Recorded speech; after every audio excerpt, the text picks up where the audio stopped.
We are tracking showers and even one lone lightning strike just in the past few minutes here inside the perimeter. We're analyzing whether we'll see additional showers moving through tonight and into tomorrow.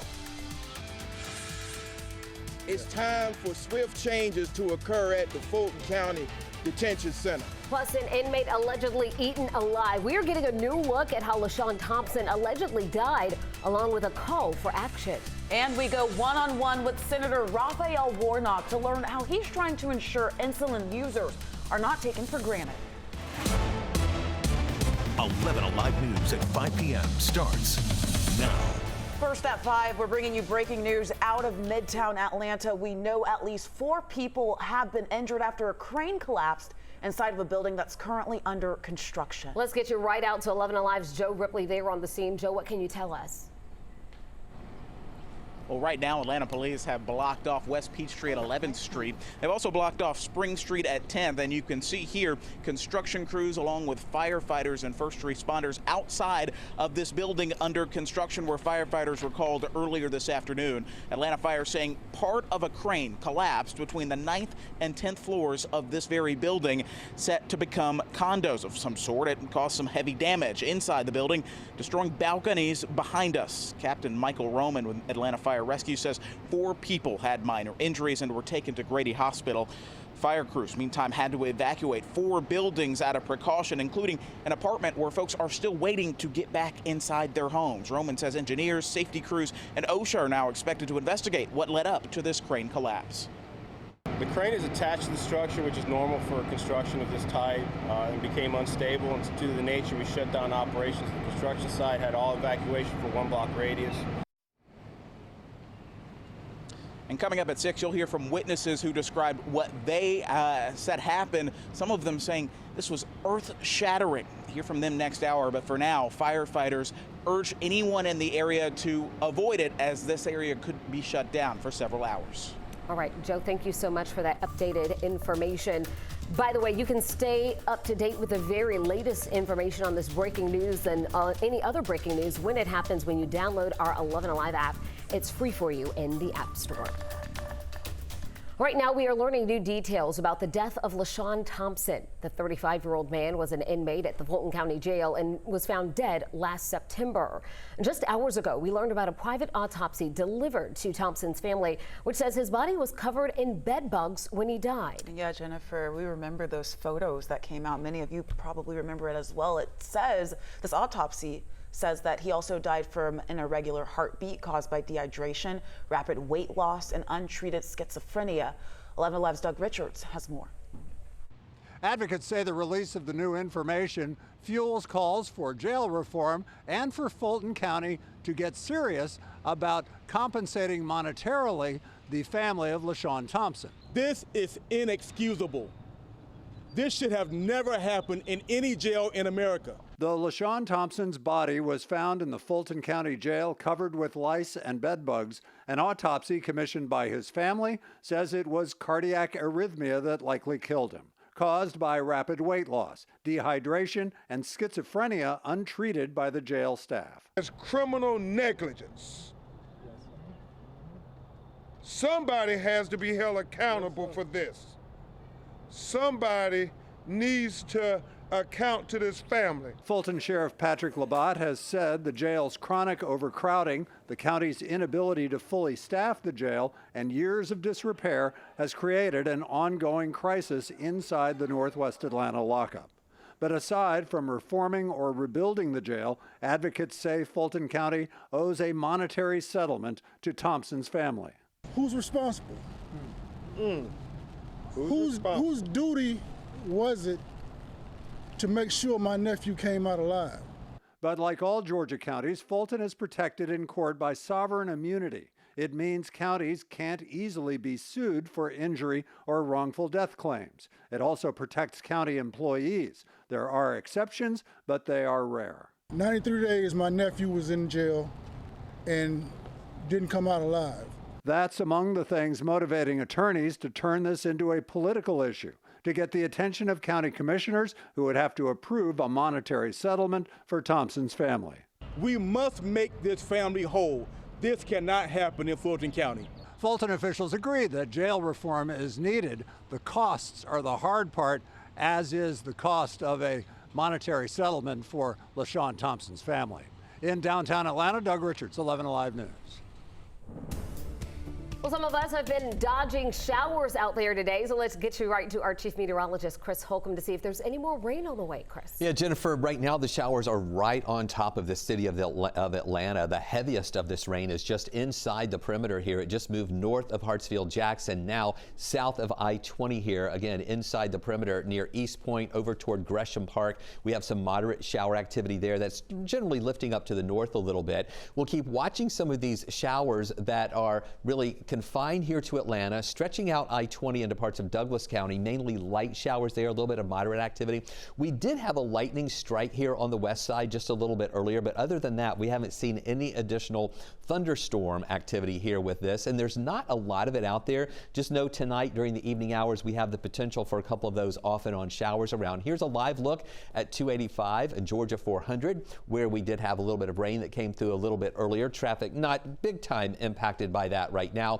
Here's what to expect for the rest of the evening hours. We have a couple of those showers around now. Temperatures may go up a couple of degrees by 7 o'clock to 71, then pretty much in the 60s this evening. A little better chance for showers late tonight, overnight, and into tomorrow morning. We'll let you know how long those are going to linger tomorrow. More on that in just a few minutes. We look forward to it, Chris. Thank you so much. And now to continuing coverage of a murder in Jackson County of Calvin Varnum. Police say someone shot and killed the man who was just standing on the sidewalk in front of a Hardee's in Commerce. And just hours ago, the man arrested in this case, 23-year-old Xavier Clark, first made his appearance in a Jackson County courtroom. He's facing several charges, including murder. During a brief hearing, the judge denied Clark bond, and tonight he remains in the Jackson County jail. No word yet on his next court hearing. And meanwhile, those who knew Varnum held a vigil last night at that Hardee's where he was shot to death to honor his memory. We spoke to his cousin, who's left wondering, why would someone do this? And now those in Commerce are struggling to grapple with not seeing him around the community. I was like, no, this could not happen to Calvin. Because Calvin don't bother nobody. He wouldn't harm nobody. Even though we may not have known him on a personal level, we knew his smile, we knew his wave, we knew what he brought was joy. And I think all of us as a community are just going to grieve and mourn that.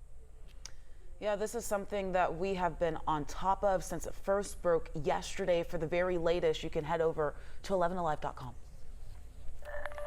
There are new details tonight about a deadly crash last week in Marietta. It happened 1 week ago today, and now police say they are bringing felony charges against one of the drivers. Tonight, 66-year-old Lynn McTire is charged with homicide by vehicle in the first degree. Police say she is the at-fault driver in a multiple vehicle crash that took the life of 54-year-old Crystal Norris. It happened last Monday on Cobb Parkway just south of Terrell Mill Road, shutting down things there for hours. In addition to homicide by vehicle, McTire faces 7 other charges, including DUI, reckless driving, and driving with a suspended or revoked license. Happening now, Atlanta police asking for your help tonight identifying this man wanted for armed robbery. It happened earlier this month at the Exxon gas station on Metropolitan Parkway near University Avenue. You can see the man hitting one of the coin machines with a sledgehammer there. He's one of 2 suspects. An employee at the gas station says they tried to call 911, but one of the men pointed a gun at them and demanded money. The suspects left with $1,000 in cash. Anyone with information is asked to please contact Crime Stoppers. There is a $2,000 reward up to that amount for information leading to an arrest. There's a scam warning tonight for Hispanic families living in Douglas County. So take a look here at your screen.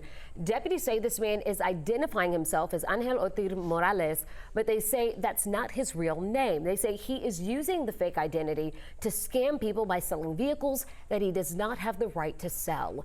Deputies say he is targeting Hispanic members of the community. So if you know him, if you can identify him, you're asked to please contact the Douglas County Sheriff's Office.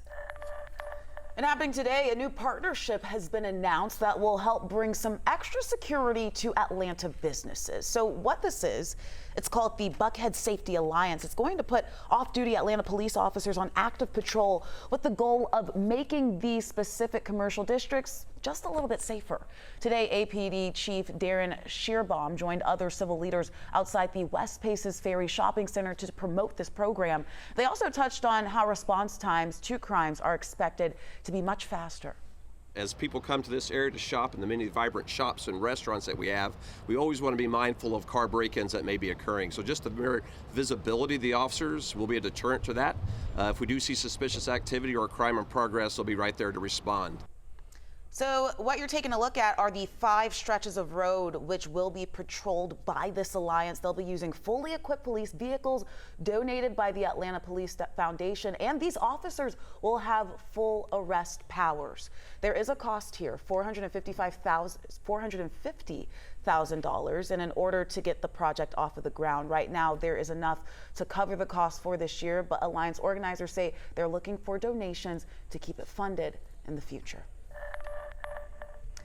And just hours ago, Senator Raphael Warnock met with a group of medical leaders here in Atlanta, pushing his new Affordable Insulin Act that would cap the monthly out-of-pocket cost for insulin at $35 for all users, including those that don't have any insurance. 11 Alive's Brittany Kleinpeter joined the senator as he toured Southside Medical. She has an update on where things stand with his efforts. Senator Warnock's visit comes as several major insulin makers announced they will be capping the cost of their drug for all users, while the senator is working on a piece of legislation that would require them to do so. I think what you're seeing with the cost of insulin going down is the importance of having both good public policy and private sector engagement. Senator Warnock taking credit after 3 major insulin makers announced they will cap the cost of their medicine. They see the handwriting on the wall. I would argue that they're lowering the cost is a direct result of my work. Just 2 months ago, the senator introduced the Affordable Insulin Now Act. That would cap the price for all patients to $35 for a 30-day supply. The legislation comes after the Inflation Reduction Act was passed, which capped the cost for seniors on Medicaid, but left millions of others paying high prices. This is not a partisan issue, it's a human issue. Critics have argued that major drug companies are lowering costs due to a Medicaid rebate policy that will slide into effect next year, coupled with inflation. But the senator says this has been years in the making, and the fight isn't over. So I'm not about to give up on this fight. Quite frankly, it's a political fight of a decade ago. The senator met with physicians and insulin users during his visit to Southside Medical Monday. During a roundtable, he promised that he would continue to fight to get all Georgians out of the coverage gap. In downtown Atlanta, Brittany Kleinpeter, 11 Alive News. Millions of people nationwide are expected to take a vacation this Memorial Day weekend. We are breaking down how Atlanta's Hartsfield-Jackson Airport is getting ready for what's to come. And hailing an Uber is no longer just for adults. We'll explain how teenagers can now call for their own rideshare.